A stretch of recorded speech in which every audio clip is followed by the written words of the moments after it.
जय हिंद साथियों, सबसे पहले मैं आपसे अनुरोध करूंगा कि जिनके पास भी मेरी आवाज़ पहुंच रही है वो कम से कम फेसबुक पोस्ट को शेयर अवश्य करें, ताकि शासन, प्रशासन, सरकार, जनता जनार्दन तक अधिक से अधिक बात पहुंच सके। अगर आप हमको शेयर भी नहीं कर सकते तो फिर आप क्या सहयोग करेंगे? हम तो क्षेत्र से उम्मीद कर रहे हैं कि यह जो लड़ाई आज 12 साल बाद शुरू हुई है, क्योंकि 2013 में हमने अनिश्चितकालीन धरना सलारपुर अंडरपास में दिया था 64.7% के लिए, और उस पर जीत पा करके ही उठे थे। माननीय राकेश टिकैत जी भी धरने को बीच में उठवाने के लिए आ गए थे, लेकिन संगठन छोड़ दिया था, हमने धरना नहीं उठाया था और चेक वितरण करके ही धरना उठाया था।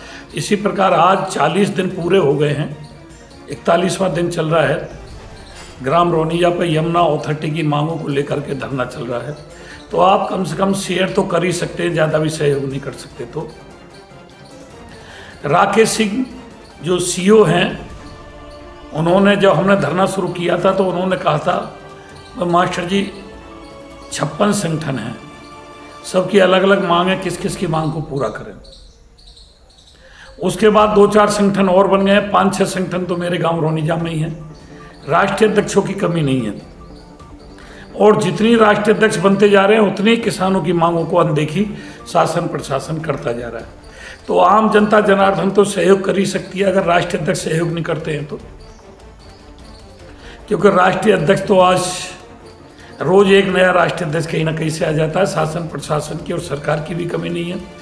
वो कहते हैं कि जी हर राष्ट्रीय अध्यक्ष की अलग अलग मांग है। हमने राकेश सिंह जो सीईओ है, मुख्य कार्यपालक अधिकारी हैं यमुना अथॉरिटी के, हमने उनसे कहा जी हमारी 2 मांग हैं, उन्हें पूरी कर दो आप। बोले जी कौन सी? एक तो यमुना हाईवे का आप आवासीय प्लॉट दे दें, और एक जिन्होंने मुआवजा नहीं उठाया है उनके लिए उचित मुआवजे की घोषणा कर दें, जो भी आप कर सकते हैं, जिन्होंने आज तक मुआवजा नहीं उठाया है। राकेश सिंह बोले ये 2 मांग छोड़ दो और आपकी सारी मांग कर देते हैं पूरी। हमने कहा हमारी सारी मांग हम अपनी छोड़ देते हैं, हमारी ये 2 मांग पूरी कर दो। भाई यमुना अथॉरिटी का जो यमुना एक्सप्रेस वे था, यमुना हाईवे था, उसके 7% की लिस्ट लगा करके इन्होंने स्कूलों में प्रत्येक गांव में टांग दी थी पहले, और जेपी इंफ्राटेक के लिए प्रत्येक जिले में जमीन अधिग्रहण कर दी थी। हमारे लिए भी आवासीय प्लॉट के लिए, जहाँ जेवर पे उतार है, इधर से जब जाते हैं जेवर पे उतरते हैं, उसके सामने खाली मैदान पड़ा है जो जेपी इंफ्राटेक की जमीन थी।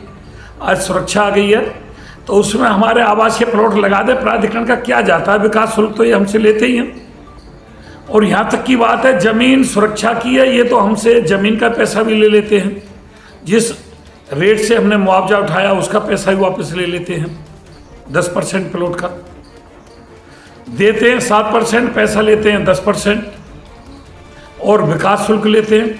तो प्राधिकरण नो प्रॉफिट नो लॉस में हमें आवासीय प्लॉट देता है।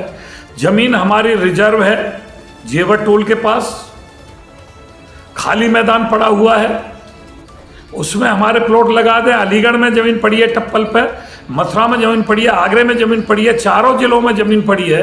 तो उस जमीन में अगर किसानों के आवासीय प्लाट लगा दिए जाएं तो प्राधिकरण की जेब से तो कुछ नहीं जा रहा।